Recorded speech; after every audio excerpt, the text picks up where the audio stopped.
lot of times these narratives aren't even true.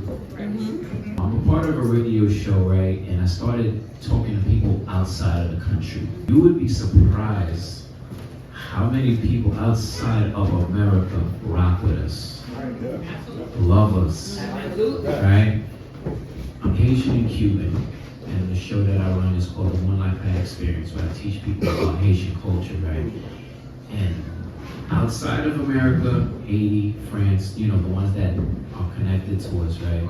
You'd be surprised that Denmark, Argentina, they're throwing compa parties over there.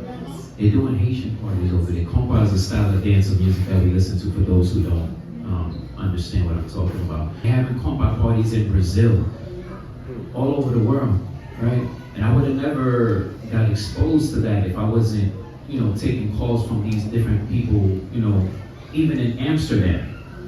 They listen to compa music more than they listen to top 40 music.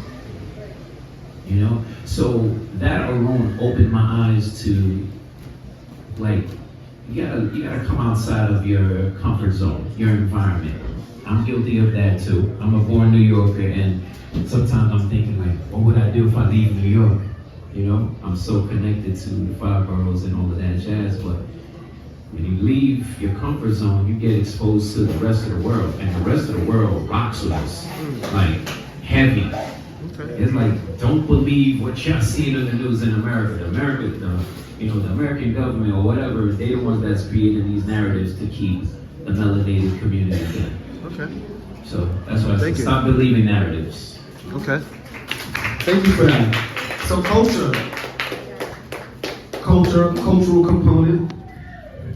Thank you. I want to build what you shared. I think it goes back to way back in the day with the Willie Lynch letter in like the 1700s. And there was a system designed to keep us separated and, united you stand, divided you fall. And so this connects to what you were sharing, because I feel like there was a system designed for us to separate us, but also within that system birthed some art, as you will, social media or whatever, art that represented division, right? And so I think what needs to happen is bring back our history into the schools, into our homes, because if our children knew who they are, if we know who we are, then we wouldn't really kind of like be accepted to the narratives that the people in power want to place on us. The new old school.